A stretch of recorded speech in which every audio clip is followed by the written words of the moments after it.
So no one told you life was gonna go your way. You lost your tag partner, things ain't going great. But Hiromu, he has a bad knee. So you gotta target forever, ever, and a day, please.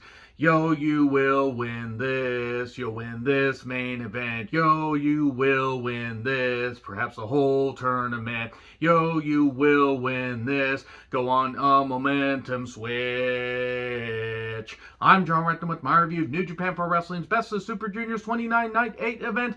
A blocka and B blocka action. Boy, that was a terrible, terrible rendition of the Friends theme that will be forever etched in my mind, despite the fact that Friends is a really bad fucking show. That's going to irritate any of the people that are fans of Friends in the comments, but I don't really fucking care, in all honesty. It was a bad show, and nobody should have gotten paid a goddamn dime for how bad it was. It was one of many bad shows in the 90s and early 2000s. Enough about bad television. Let's talk about Best of Super Juniors. A blocka, B blocka action. This wasn't as good as yesterday's event, in my personal opinion. But that being said, the main event was fan-fucking-tastic with great goddamn storytelling. Kevin Kelly, Chris Charlton on commentary. And I love Kevin Kelly, and he can call shows solo. But Chris Charlton, he is he just adds so much. So anyway, Alex Zane and Ace Austin, best friends, explode. Oh no, they don't quite, even though there was a little, skirmishing and few heel tactics from Ace Austin. Alex Zane was having none of it, and they actually had a good match. Some of it was clean. Obviously, we had to have a de facto heel, and that was Ace Austin.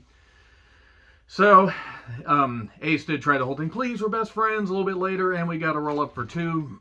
But then we got kicks, strikes, we got a snap Rana, and then we got the fold. 1, 2, 3. Welcome to the fold, bitch.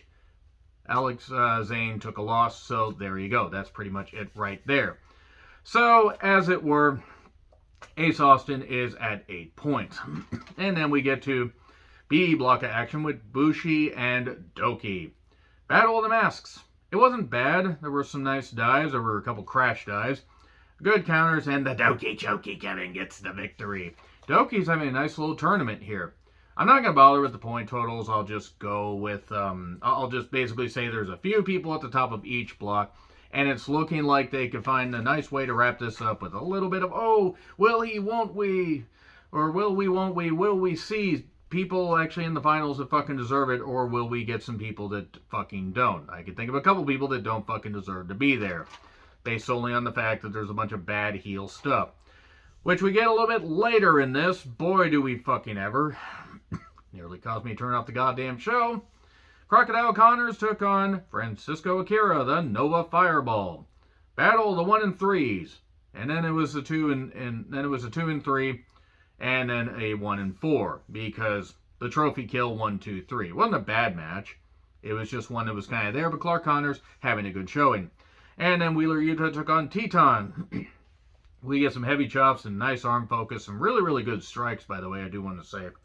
But what ends up happening is we get a bit of a weird finish. Teton does this like great clothesline through the corner, or into the corner, and gets to the outside, round the outside, but then we get the seatbelt clutch soon after, negating the whole, amount of impact that clothesline into the corner had. And it looked great, but whatever.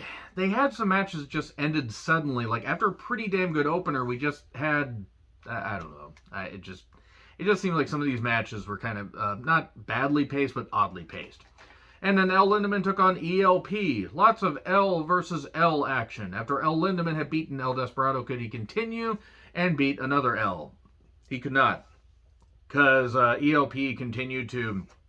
He tried to pull a Doki when Doki tripped and pretended that he was hurt and everything and outsmarted him. He kept doing really, really bad acting and eventually got a fake-out city by getting the referee distracted. We get super kick and a CR2 1, 2, 3. So there you go. Taguchi took on Sho. This nearly killed the show, ironically, for me. This was bad.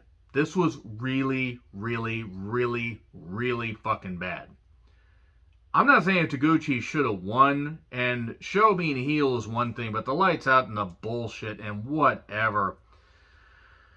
Taguchi even came out with a little spelunker helmet light thing, or like a jogger light for when people jog in the morning or in the evening. Maybe you should choose to jog in the goddamn daytime, but nevertheless. Taguchi puts his ass in his face, and I believe Kevin Kelly even said, why did he have curry for lunch? The lights went out during the ankle lock. Dick Togo comes in with the choke, Dick Choco as it were.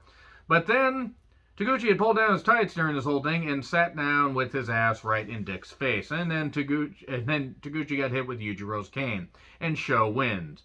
This was bullshit. It was bullshit because it's repetitive, it's dumb, and it's not any good. And the House of Torture and Bullet Club are two of the worst factions in wrestling going today. And that's not even knocking the talent. House of Torture is worse. Bullet Club is a fucking husk of what it once was.